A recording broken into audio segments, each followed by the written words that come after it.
Mesdames et messieurs, vous nous suivez sur Yokabaz Télévision, Botenabino, Sobalandia, Yokabaz Télévision, de partout où vous êtes, de partout où vous nous suivez.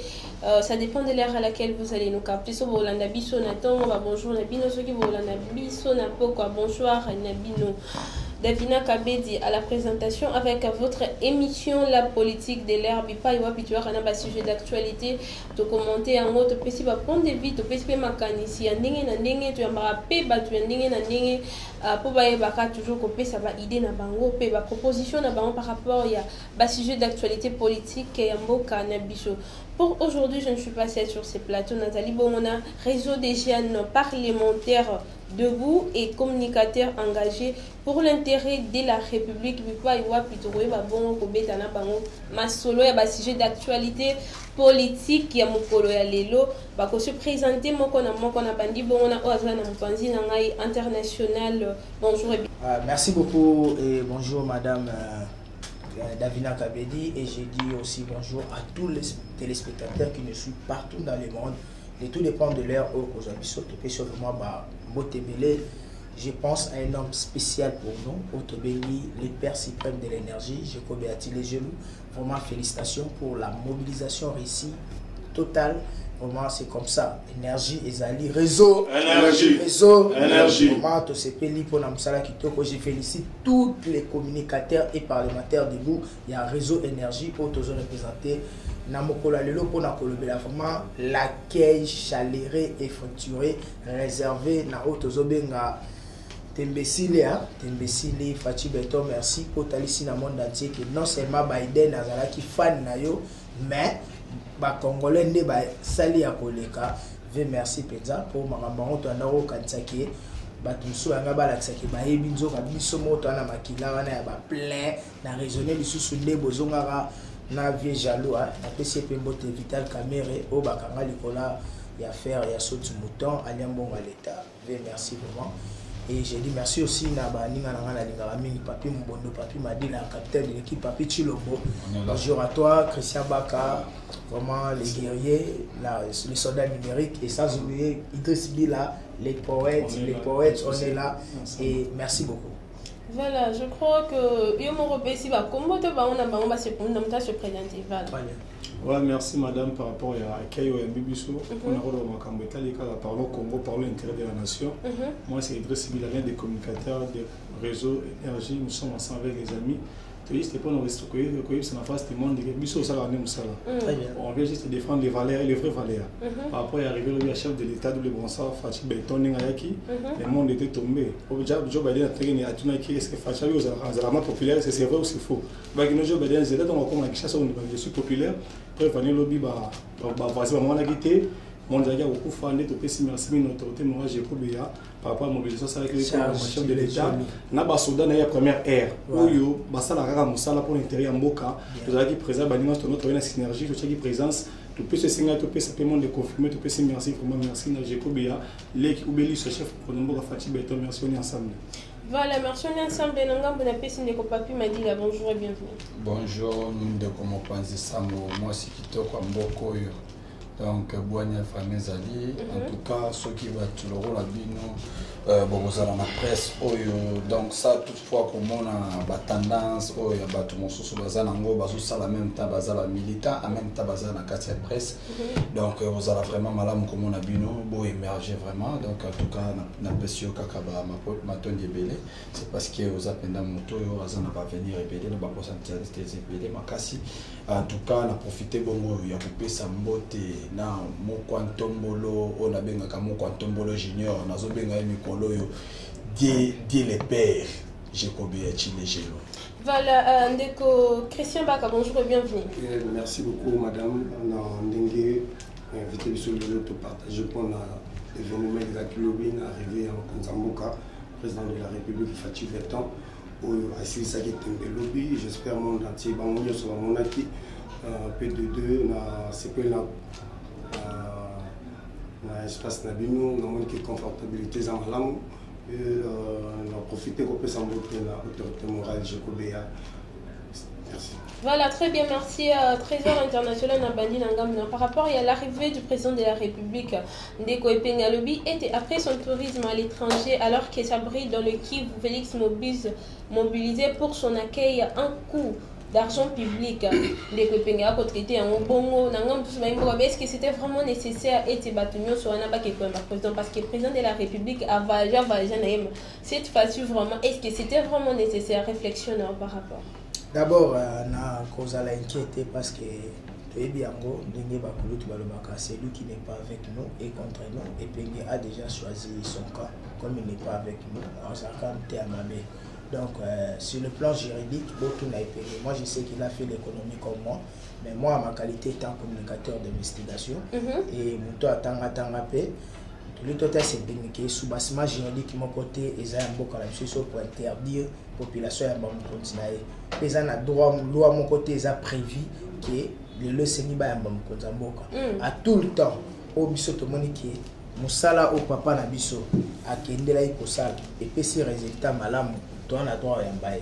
Ya net na palais pour vendre boye père à vendre à la muki aya na moi sachet boye yoza ina idée te tali que chasser zoya tout le monde a et puis kokani papa muto abimi pour l'avancement diplomatique ya mboka lelo to réussir COP 26 Kabila kendaka copyright na 2014 résultat ni na ya na et nous avons compris que Kabila la diplomatie à Libanda les pays étaient déjà engloutis et les pays étaient agenouillés devant les grandes puissances du monde.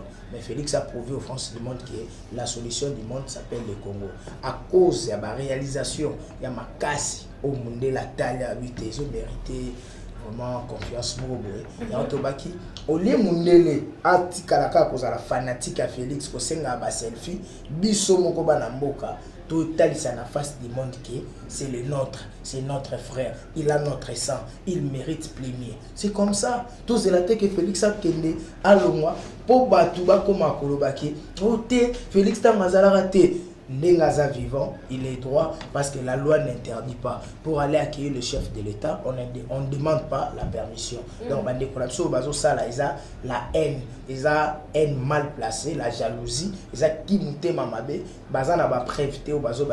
on a pris l'argent dans le trésor public pour donner aux militants. C'est vraiment cracher na image ya lit pe ya force à IDPS parce que d'abord et penge fois e baye ke hier a soit parti à mutakufa muto akufa atike la parti te atika ra militant ya boma parti ya MDD pour vous la malandango la faillu donc et si kan ne ko chalou pasali arengeta pour Epenge donc Epenge fois ebisa na batu ki aza président un parti politique et non membre ya ECD pour nous soit quand ça Epenge aza membre ECD donc Epenge aza no malandango ti azolo ba bese di populisme at batu ba chaika alo ba makambo azo maîtriser ti on a aussi bien ami kolezali koya na sengi na DG Chole azo Epenge chai na ngambo ba changa koto comme ça lokola yoka base et là namaka partout tout ça là na débat contradictoire na senga ba débat malebele aya kate ya senga ngata na obela na komi bien ba benga on préparer marche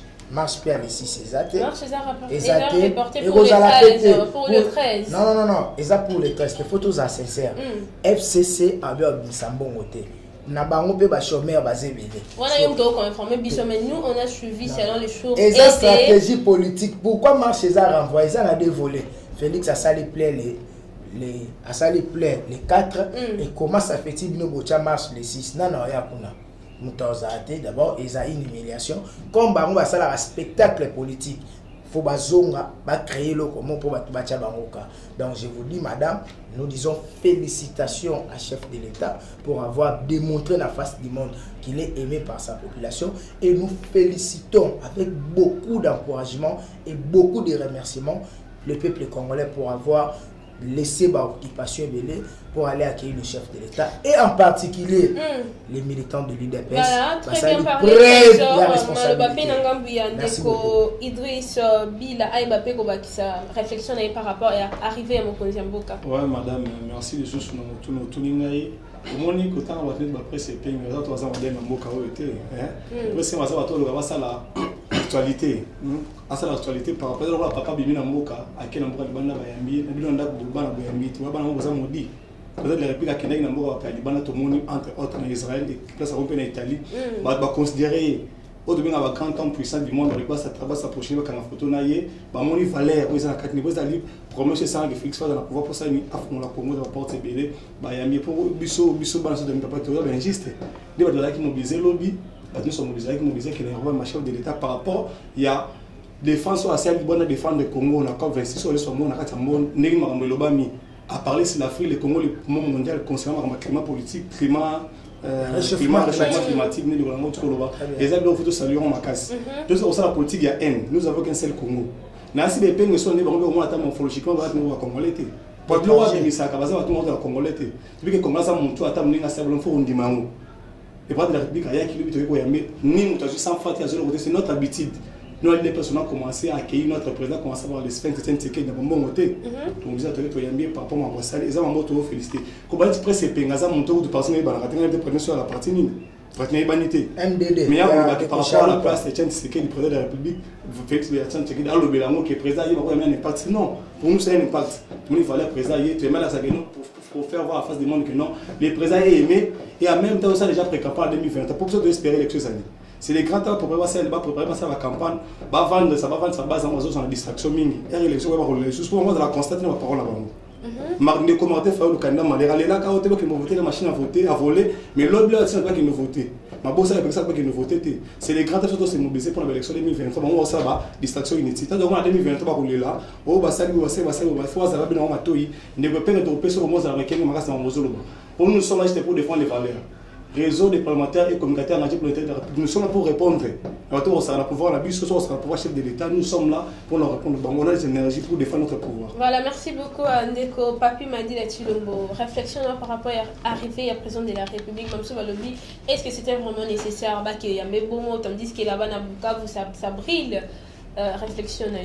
En tout cas, on a participé peuple congolais dans l'ensemble, vraiment, bah, merci à trop. On a prouvé à la force du monde que non, peuple azawana kaka manipulé, n'a battu en mauvaise foi, n'a battu en NT. Mais peuple azawana aza conscient, peuple yo aza peuple moko a yebi souffrance il y a 18 ans, il y a misère, il y a ba ex patron ya ba epenge, c'est parce que mututu ayebi yango que epenge aza moko ya bato ba travailler qui na ndeko Joseph Kabila. Donc ce n'est que normal.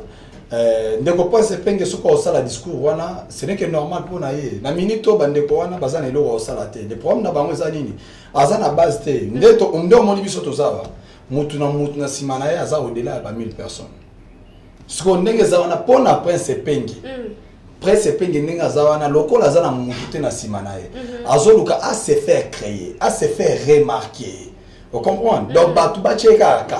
Donc objectif na yango wana. Donc aza ne lo musuta oluka. Mais puis surtout kota na distraction wana te ndeko epenge, hein? To kota vraiment na distraction wana te to yebi ke no biso ndeto tika bino na distraction to kokota na distraction na bino te yango moni lobi to pouvoir ki bino ke no mokonza mboka azawana pe akozalaka kaka donc to lobi yango toza ko répéter à plusieurs reprises lokola notre président du parti honorable Jean-Marc Akabon 520 alors baka yango ke no to kotika bokonzo si yesu masi akosala nini akozoma donc yango wana na lobi na bandeko tozala vraiment motema kokita mokonza mboka azawana pona biso il faut to lingaye premièrement il faut vraiment to doloter to chuchoter o esalama kilobi ce n'est que les débuts c'est parce que to mesana déjà na kosala yango pona makambo tali ko pesa mbongo na yebite au moment où tozalaka ensemble oyebi yango Péka Jebeta Mara na Genève, oyebi comment est-ce que Martin Fayoulou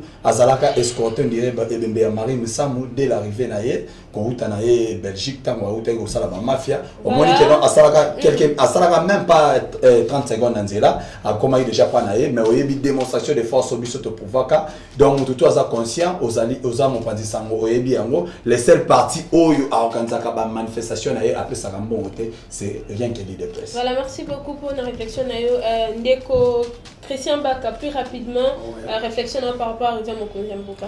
Normalement, nous recevons encore merci au peuple congolais. Lobby, mon entier, dans mon yoso, à mon équipe, qui 90% Oyo, le président de la République, Aza, Kamba, dans la population congolaise, parce que de partout, nous avons bien de partout, dans tous les coins, des communes, des villes, provinces de Kinshasa, c'est mobilisé pour un seul pour avoir un chef de l'État. Par rapport à Kombo Totani, je ne sais pas comment on est. Ndeko epenge webino kombo na mo sara semblant eza semblant te maman na yo kaka kombo wana nde bana batanga kango ote alekaki na teva lobibo ndeko epenge nazo profiter ko répondre à yo nayebi bien que ozana yo kaka politicien mwana bitina ya koleka na TV mais sur les chances na terrain ozana bino na forcité lobi toyebi bien ndeko na président na yo au Betela Katolo, ce qui est président élu, ils ont prévu ça à la première presse, mais et ça m'a quitté le pourquoi au Yévi. C'est parce que Naïepe, avant d'être na TV pour Natal arriver à chef de l'État, Félix Antoine Tshisekedi, de deux voyages où le président de la République, à Salaki, Gongi Bissonio Soto, tous à la conscience. Donc, le président Azan Moussala Mounen na Katina Mboka. Et ça, aux Zongi Samboka, Namaboko, il y a des Congolais, des pères et des mères. Mboka na biso qui dirigé na ba étranger. Toko bomba te ye penga ye bien habité sur la Congolais, des pères et des mères. Na yebi pour tout na tirer. Voilà. Merci. Merci beaucoup pour nos réflexions. On a sonné sur le trésor international. Par rapport, il y a besoin de président de la République. Mais sort, il y a union sacrée et Zalinini peut-être comme on a battu et belé va comme union sacrée. Après des lycées sans Mike Mukeba quitte l'union sacrée. Puis à cause Moïse Katoumina ensemble pour la République, on peut pas y avoir une union sacrée. Quels seraient les sorts il y a union sacrée, trésor international? D'abord, pour compléter, ils ont bouclé qui est chef de l'État, qui non seulement dans la capitale, c'est passé aussi dans le Lubumbashi. Est-ce que dans le Lubumbashi peut y avoir qui est l'État? Dans Matadi, Bakinda iti na niveau à port pour na Koyamba. Est-ce que Babou qui est l'État? Donc, il y a un faux débat, il ne faut pas confondre la vitesse et la précipitation. Nous sommes ici pour faire la politique et non pour faire des polémiques. Les théâtres, spectacles populaires, tout ce qui est Fayulu, Basara, concert, plateau pour notre combat Félix, pour Azala Meteni, dans le cadre de la opposition, mais l'opposition est arrêtée, Basara est résistant. Pour la santé et l'union sacrée, d'abord nous saluons le véritable warrior, les gardiens du temple, l'aigle du pouvoir Jean-Marc Aboud, l'union sacrée se porte à merveille. Sans Moïse Katumbi, sans Jean-Pierre Bemba, sans Bangonio sur l'union sacrée. Parce que l'union sacrée, d'abord, il faut que ça partie politique. C'est le courant des pensées. Le courant des pensées, ils ont réflexion à Moutou pour l'intérêt de la République. Quand le chef de l'État a eu cette initiative, il y a pour consulter la force politique. C'est mon objectif. Quel est cet objectif? Les salis du peuple et la loi suprême. Quand vous êtes dans la réunion sacrée, n'oubliez pas que si vous sortez de la vision du chef de l'État, vous serez visé. Donc, problème, il y a des nids, c'est sans la faute, abîmer les nids. Problème, il y a Mike Mukeba. Non, comme moi, as un simple député provincial. Donc, Sotobito Bandela, l'élection, Mike Mukeba a choisi. Et au Yebi Nengeni, Mike Mukeba a comme député. Parce que député à cour constitutionnel, Bandolia Balo Sona Made Suna Betoko à cour constitutionnel, Libosa cour constitutionnel, na niveau à Gombe. On a des Safou. Babo Sanatel, l'histoire et le récit du passé. Je disais, vous avez mal choisi la direction.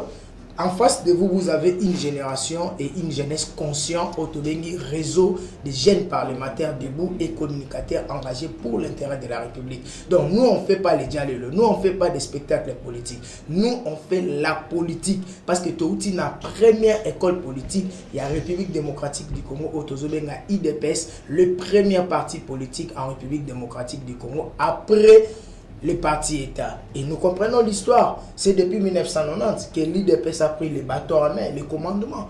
Babetizo Baolingaba Lobala, c'est du spectacle.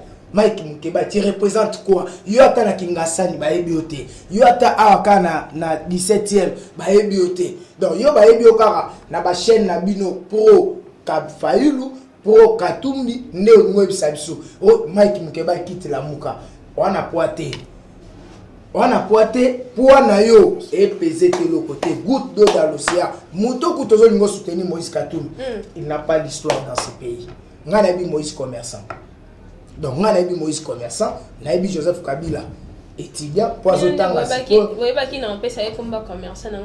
s'il te plaît madame topé ça a été ndeko na ye katebeka to talobi luana za leki na biso les plus pauvres tant papa zo sala commerce baba ne ko tambola na ye yende mutu bani so tuni Moïse mazembezani club de commerce ça va jouer eza club ba commerçant o ba te 42 ba joueur biso to ba kina mamba bale ba trésor pour tout ba masalanga ba kidia ba tout consort to ba na mamba politique na 2006 wana kasi ya Kabila commerçant vendeur de minerais c'est lui le vendeur de c'est un trafiquant nana boma nani ndeko na biso ya Kasai otozo benga Kazadi nani photo mituna ye ba ebi aza Zambien aza na 4 nationalités zambien juif congolais italien on a regretté Italie a coupe d'Europe Moïse Obeta Mabo à la Tavares à Italie donc eh blo moto role katé na ba TV to Obeta sur soir Moïse to comme c'est net célèbre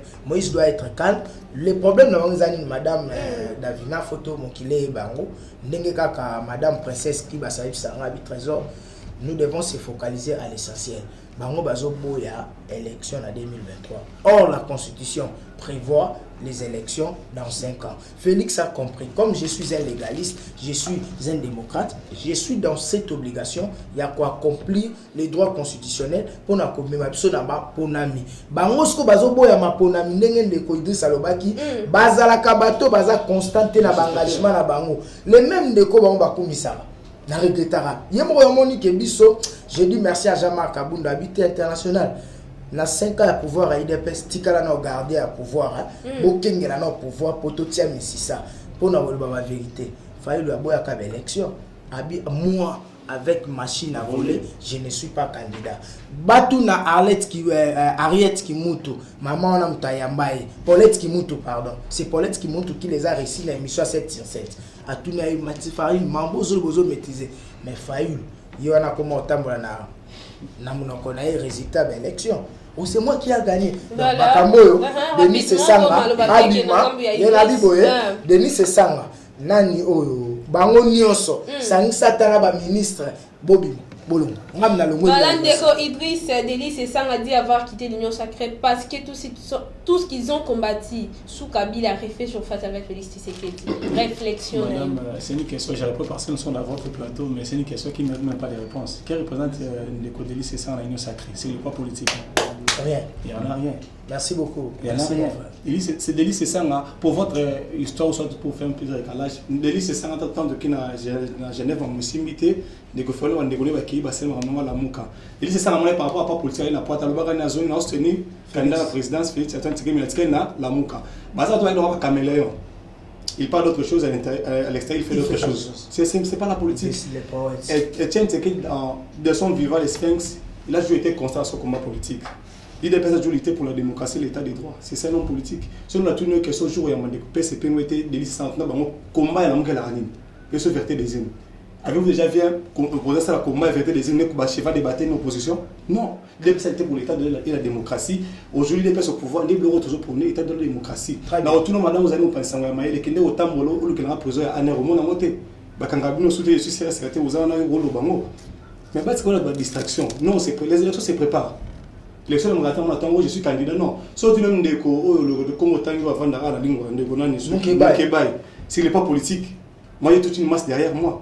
Au sol, on les a grâce à arriver à la mondialisation du 20e siècle. Pareil, on a téléphone, à sa vidéo, je suis ceci, cela. Non, c'est pas ça la politique. Tout ça, on distrait la population. Tout travail par rapport à l'intérêt en Moka. C'est ça les combats de l'IDPS. Défendre les intérêts nationaux et les intérêts humains par rapport au développement de notre pays. Tout déjà pour nous retard avec Moka qui est Bosso, le chef de l'État, vous contester pourquoi? Tu contester pourquoi? Bana fait ça pour pouvoir venir à Sali. L'union sacrée, Sali, les beaux temps, ça, les sangs, ils ont un souci en Moka. C'est ça l'union sacrée.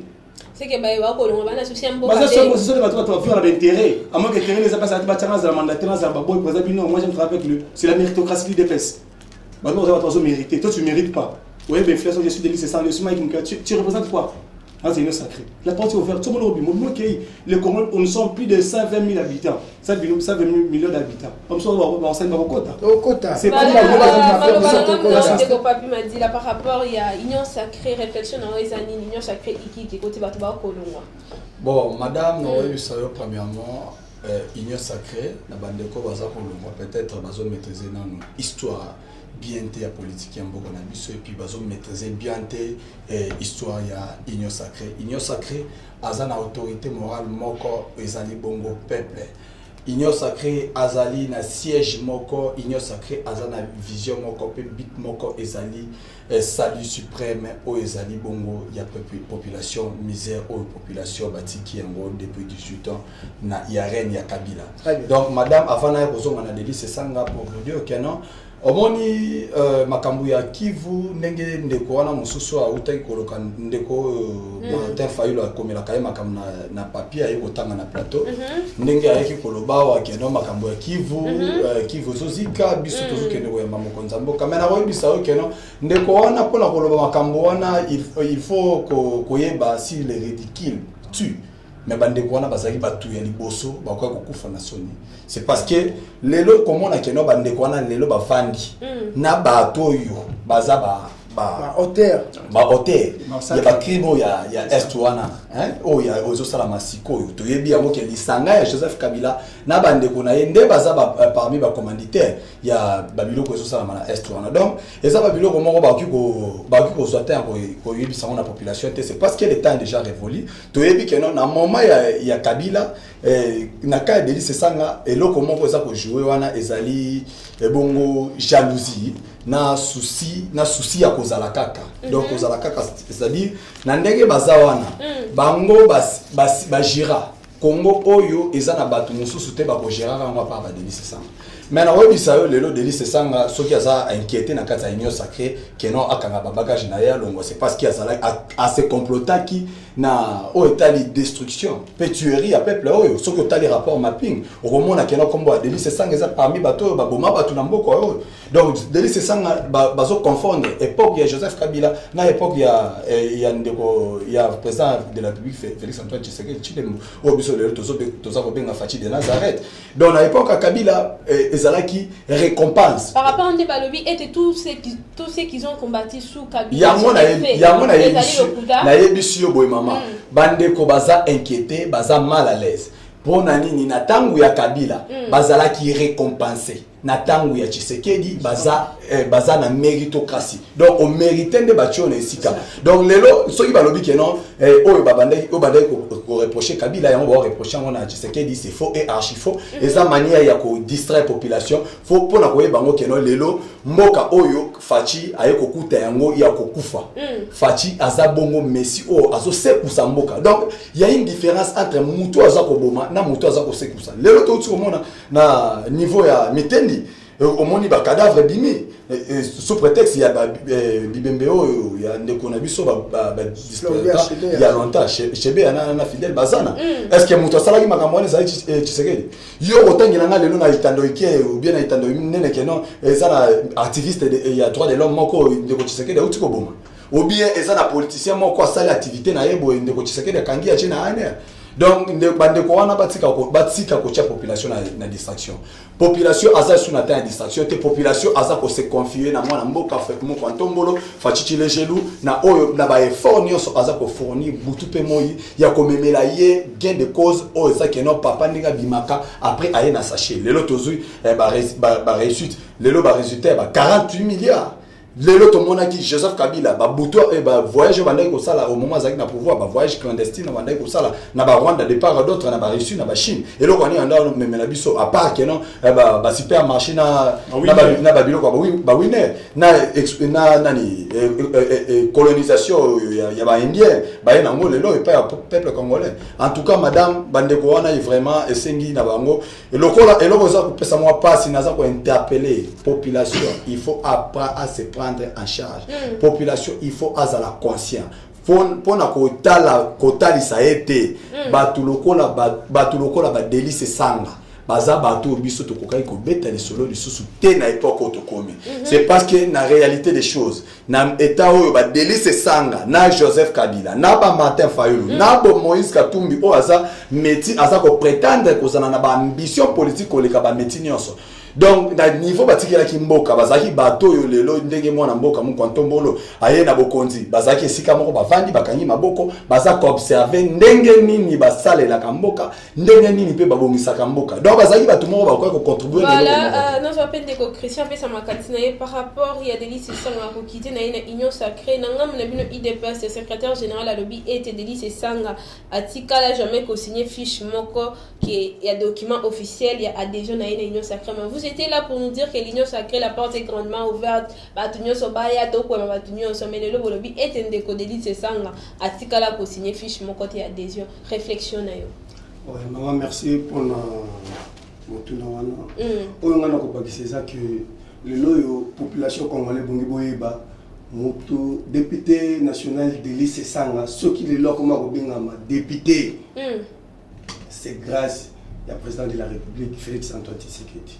Dans l'élection en 2018, le monsieur Andima a s'adhéré à l'élection. Il y a Félix Antoine Tshisekedi dans Luisa. Parce que ceux qui ont un candidat facilité dans le moment de l'élection présidentielle, il a député. Tandis qu'à l'époque, on a bien autorité morale, député national, na Luisa. Donc, il y a un Délice Sanga à sa constaté. PDD, na union sacrée, et sa philosophie à Mkonzamboka.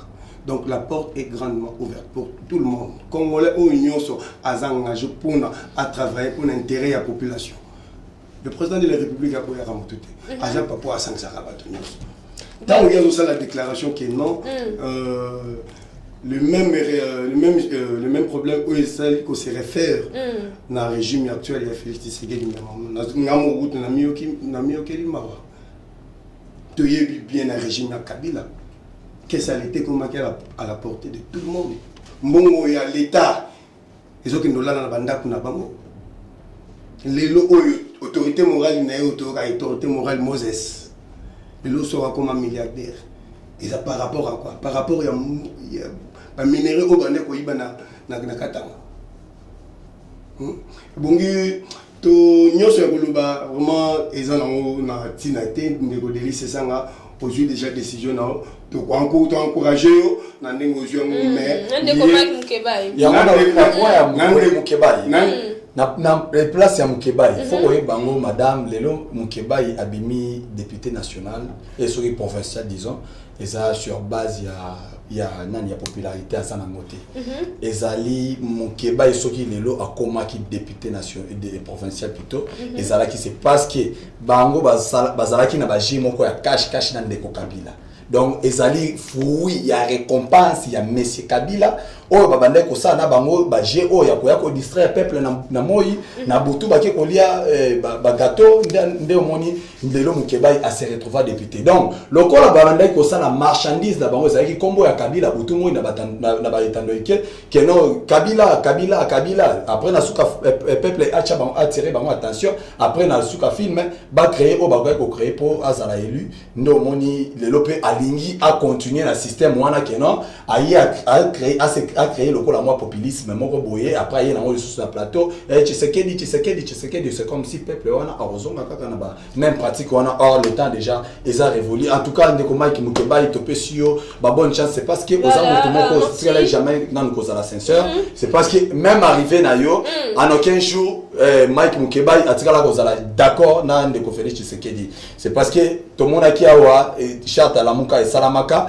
bisonyo soto zalaka ensemble mais lorsque ndeko Félix Tshisekedi a retiré la signature na yo au monaka ba comportement oyo Mike Mukebai s'affichaka et puis na ba attaque na ba insulte oyo ndeko Félix Tshisekedi a mérité vis-à-vis à Mike Mukebai donc tu es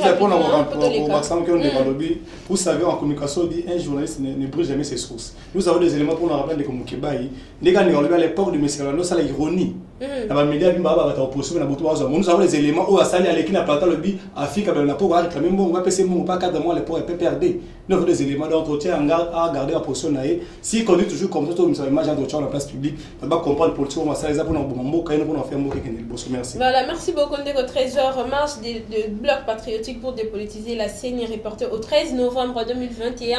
Les organisateurs Bayebaki Bongo n'ont informé l'hôtel de ville. Ma réflexion, est-ce que c'était vraiment important? Binopé, tout le monde n'a pas Bayeba pour soutenir le président de la République, tout le monde honorable Ngoïka Sanjipé Ayebek nous retient marche, nous collons à l'essai, soit que non, et ça marche de soutien pour le nouveau bureau, membre de la CENI, Non, c'est tout à fait normal. Nous sommes dans un pays démocratique, dans les enjeux démocratiques, ils ont dépendant de programme P par calendrier. Donc, quand FCC n'a bloqué nos autres Basali, toujours dans le Baka qui la Mouka n'existait pas, c'était le cerveau de Kingaka qui mis en marche pour troubler l'opinion internationale et internationale. Les Lobazoni n'a pas de départ. Au Bazo Salandé n'a pas insisté à Nazo martelé, puis nous avons un réseau de jeunes parlementaires debout et communicateurs engagés. Bazo épinglé vraiment ma casse. Bazo ça la spectacle politique. Donc le spectacle politique, tout le monde a trop parce que nous-mêmes l'IDPS nous étions à l'opposition. Nous savons comment les histoires se passent, comment les histoires se préparent, comment les histoires ndenge sengeli ba mema yango mer o peuple azana aussi ko faut ba que tous na 4G plus vitesse ces ndenge mususu faut ba comprendre que demande la population, que demande le peuple. Donc marche c'est bien mais objectif ya marche en les années ils ont un positionnement politique ils ont toujours bien à table de discussion si réellement ngaba basa la marche va tenir compte ya des Congolais s'agiter ndé na ba inoka que en passant bazana problème il y a mobilisation puis na financement donc comme bazana batute ils aussi un financement moko makasi pour que ba fina ba pesa mbongo batu ba bima libanda maintenant ba kozwa mbongo wapi FCC ozomona na Raymond Chibanda ndeko na biso Félix Kabange Nombe ba couleur de Jipon nyoswana ba bengani bango na conférence de président de FCC et maintenant Kafayu lui-même abandé kocha Félix mal à l'aise Félix kabona na Kabila oza mwana musala Kabila oza pante oza mais lelo il a comment collaborer la politique est dynamique en décontracteur na tour ya IDPS ezalaki mwana musala maintenant na tour ya Sutuka et comme ça dynamique c'est ça ce que j'appelle le spectacle politique congolais donc faut pas confondre la vitesse et la précipitation donc il doit d'abord comprendre que devant eux, ils ont ce qu'on appelle une jeunesse mûre et très compacte. Parce qu'aujourd'hui, Kaboul n'est plus dans les médias internationaux est là. Si moi je ne suis pas là, Chole était là. Il y a les amis qui sont permanents. Il y a les capitaines de l'équipe Papi Madi là, au Forêt au Moulin. Il y a Pleo Kimo qui travaille au Forêt au Moulin. Il y a aussi Junior Monga qui travaille au Forêt au Moulin. Il y a les amis, ils sont vraiment nombreux. Au Sotobitu énuméré et ils savent même débattre aux anango. Le problème n'a pas eu ça, Moïka Sanjité. Moïka Sanjité, ça la part naïe. Bango peut passer la part na bango. Mais na lobby no boy. Au moins, il va marcher. Voilà, merci beaucoup international. Idriss Bila. Oui, madame, na moto qui m'a derrière moi par rapport au lobby, tout ça comment ça toujours veillé. Le fierté zani madame, tout ça na tête ya pays, ils ont la présence ça conscient. On a un souci amour ça, c'est ça vraiment l'amour pour nous aujourd'hui et vraiment monsieur c'est longtemps que présence ça conscient ça nous souvent intérêt à Mboka.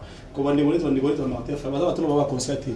Il m'a dit Daniel Mike Mukabi Kamela il m'a dit 150 $, il n'a pas moins que tout. Et c'est aussi présent pour tirer à la tête du pays donc il y a distraction. Donc au sein on doit toujours conscient et ça le pays m'a dit soit parti monter le qui stratégie pour sur le cahier des pes. Vous avez pas voyager, tu vas tout ce qui est poto na université à la Angleterre à Stockholm, bah tant la stratégie d'un opposant, bah tant que tu sais donc qui maîtrise l'opposition. Bah je voyais mon boss à l'université en temps cette opposition. Donc on a poto Afrique australe on a tant opposition, on est passé à l'opposition pour nous conquérir le pouvoir. Le but d'un parti politique c'est quoi? De conquérir et conserver le pouvoir. Nous avons eu le pouvoir. Notre but c'est de le conserver. C'est aussi l'opposition opposant ça, pas opposant pas ça. Opposant pas ça dans ça on décoso 5 mois au salaire monsieur comédie, ça comédie, soit théâtre de Verdi. Nous avons le droit de travailler pour l'intérêt de la nation, nous avons de l'énergie pour défendre notre pouvoir. Voilà, merci beaucoup. Papi m'a dit là-dessus, je ne sais pas qu'est-ce que vous pouvez ajouter par rapport à Makalisi Ndeko, Idriss. Bon, na makambo etali marche ya la moka na FCC donc nazui na nzoto malili le pesinga na posa malili ko bangisa bino non na yoki na posa ko seka donc ce qu'on a yoki na miyoki li somo donc somo naza nango natali nanu bila ya kobanda somo ya degré ba bobima na yango na édition mama na accordé na tanangai donc na édition boye na ndenge zawana lamuka yemoko lamuka donc yemoko fayu ndenge kaka binaka ponga na zango lamuka te po lamuka to ete moral nango muto fondateur eza fachi depuis alongo à Genève déjà abomaka lamuka et donc fayu kaka na la musique na yo wana ndenge binaka depuis biso toza na pouvoir basali plus ou moins ceux qui n'ont aucun robot santé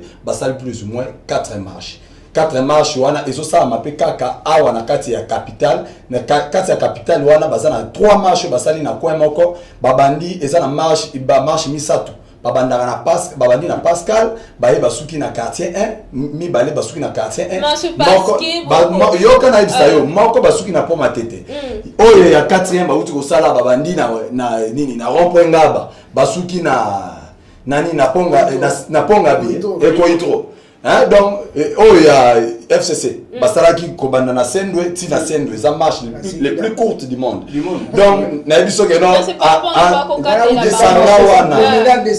lisanga wana bazana eloko moko ba osala te pe en plus de cela les autres retia peuple congolais en témoin biso lobi to sangana kina FCC bande ko batetaki biso na tous les mots que to tekimboka to saliboye to patati patata mais les autres koyebisa na peuple congolais yeba yango fachi ndenga zaboye azalaki entouré na banguna fachi tango azwaki likanisi ya kokende prière na stade de martyr biso ba o toza na plateau tokendaki na stade de martyr yango moni que donc to comprendre makambo très bien bato yo bokendaki prier na stade de martyr soki bozo sambela ya solo bosalaka effort bosambelaka penza ya solo pona mboka oyo pona ko rater ba opportunité te na minute so boyeba yango ba demo basilité awa siko moma ekoki bandoki wana nyonso basangana esika moko po ete mokili mobimba emona après to mema bango na enfer donc le moment eza déjà ekoki déjà na minute so na ebisio mama mutu akosa yote lamuka et FCC balakisi na face du monde que non biso batuto bomaka mboka oyo pe toza na posa ya ko continuer ko boma yango c'est parce que na o etali marche contre nani Denis Kadima tolobi yango déjà tozaki na nani na FCC na coalition totu kokabwana bango ya cela 5 mois ya pamba hein nouveau gouvernement côté na mois de demain le 15 mai na ebité soko au contredire ngai donc na ebisi yo tokabwana bango ya cela 5 mois na ebité marche yo bango opposition bango bakomi ko sala ezali ya mpiaka po na ebité na mbongo bango bauti ko yiba wana ba yiba depuis 18 ans na oyo bauti ko yiba oyo to uti ko mona résultat to boni résultat to yaki ko boma coalition wana donc na 5 mois ya pambo na basali to ebité eza souci kaka ya pouvoir ou bien souci ya mbongo oyo bango baganyaka chaque fois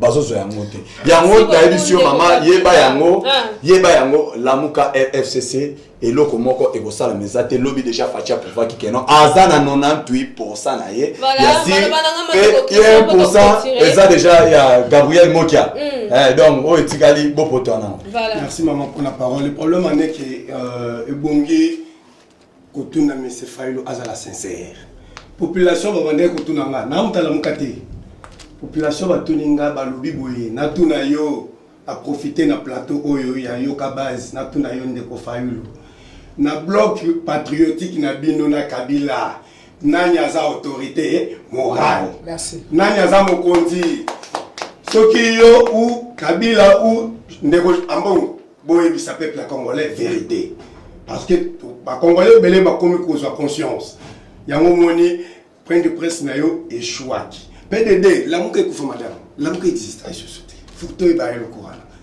yena ndeko na ye muzito na minute so bazamo ya kokabwana donc ninga za wana yebi makam na zoloba ndeko Failo yebi bazaya kokabwana PD2 pour la makamba marche par rapport parce que maintenant toujours les trains déjà en marche congolais nous sommes à l'élection 2023 OK ba partenaire ya Congo balobi que baza prêt à financer pour l'élection et ça en 2023 parce que vous distraire peuple congolais nous sommes pas là pour la distraction peuple congolais qui n'a pas un changement changement wana et ya kambala mokote.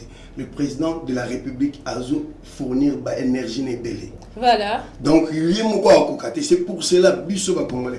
Donc comprendre que esika to wuti na esika to kende, esika to wuti ezala ki mabe makasi. Na minute ko tali sa vision mo konda mboka esika to kende bonheur eza. Pe kala te kala mingi te tozo koma déjà. C'est pour cela qu'on faut peuple congolais tout chamwa na mboka fati beto maboko pona asili sa mission wana oyazana ngo ya kuzongisa mboka na mboka. Merci beaucoup Merci. Merci beaucoup de votre Christian. Trésor, une minute pour clôturer rapidement. Petit minute sur une minute parce qu'il est trop mis dans la souka. D'abord, merci beaucoup pour la minute à Soko Kadeli Biso. Avec Anna Ipengle Lokomoko Boye. À ma qualité à communicateur investigation, na ligne na mettre en garde bloc à journaliste tendancier, ba mafieux, manipulable ou ba salir professionnel bino. Na ina lo baboy. Soki olingo sala politique, sala nde biso to sala, to pesa couleur na biso uniquement pour la politique. Soki oza Davina na plateau, tikala Davina na plateau. So plateau ezosi mbate créer ba stratégie. Bayoka base ba créer ba stratégie. Groupe ba Peter Tchani. Et puis otanga ikomonia, oza député provinciaux. Mais ozo sala ba sitting na ba journaliste. Ça c'est l'incompatibilité de Komukeba pour un problème ya projet RAM. Ministre qui basa akoyi kokanga journaliste te. Ceux qui boza na problème na bino na corporation na bino ya INPC, hein? Votre temps on andako. Beaucoup souhaité que bo salir ministre mo boza innocent pour engager muninga na bino na cabinet na ye, muninga na bino lekio na compétence, yo sangani na bloc abaninga mo obando ko isa muninga ozikomba ministre Tcheli Boso, to mettre en garde Peter Tchani. To yebi ndenge bo fonctionnaka. To lo baka na papa, bo confondre IDPS na PPRDT. Peter Tchani to yebi ndenge ya na scène politique, nga international na yebi. Tanga ina obundela mboka na 2011 yozo tanga. Tanga na obundela mboka na 2006 yo ozaina na école secondaire oza ya diplôme. Donc je te mets en garde, bo banda kimia projet RAM et le ngwate na mboko. Eza projet o ezaki initié na ngam na bino PPRD. Lulukamba a matérialisé yango qui va ça trouver important nango atiango na mesa. Donc botika ba sentiment bo croiser réseau énergie na nzela na bi na bino o croiser réseau énergie na nzela na bi parce que nous avons de l'énergie. Merci madame. Tu as acheté une émission à mon heure. Les gens qui n'ont pas de défendre ma valeur surtout. On a un réseau énergie tout ça pour défendre ma valeur. Faites remettre en garde tout communicateur, tout journaliste. Nous sommes là disposés à répondre à la question. À tout moment, dès que la mission c'est l'occasion pour dire que là, il n'y a aucun PC développé sans les impôts, sans les taxes. Merci. Ceux qui ont aucun Sénégal à Dakar. On a bien un marché du peuple, marché de ramène mon et taxe ou à quatre à téléphone. Alors pour nous bloquer nous sommes là pour défendre les rames, pour défendre notre souka. Merci beaucoup de Papi Malobanga, une minute rapidement. Merci Nabaïnion Sobolandinga Bolandi Bisso réseau énergie donc réseau de jeunes parlementaires et communicateurs engagés pour l'intérêt de la République.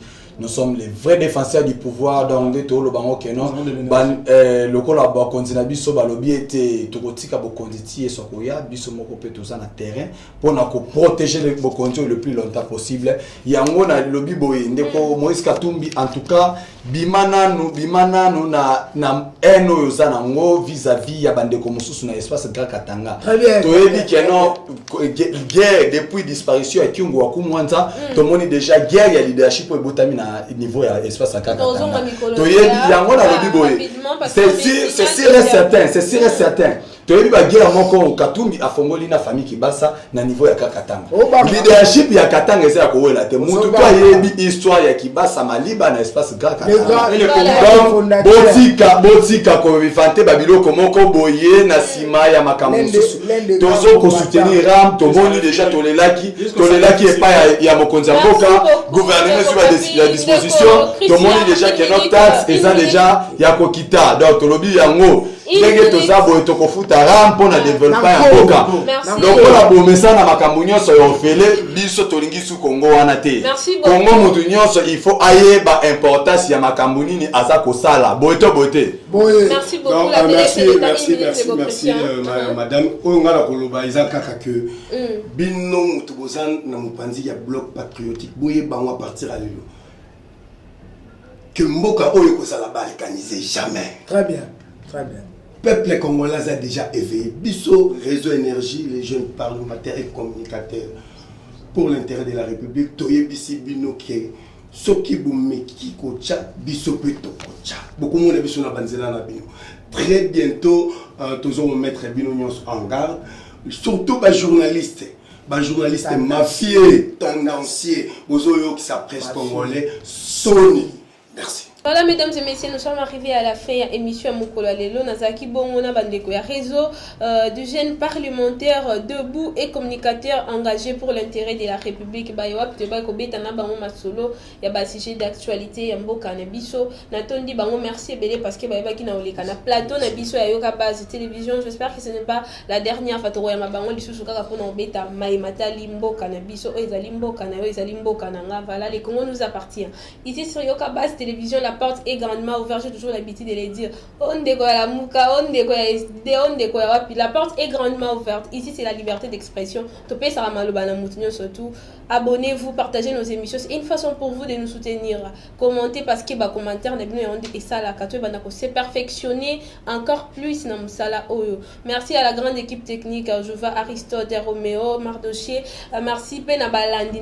Chaque jour, ne vous fatiguez pas. Continuez de vous abonner. Continuez de partager nos émissions.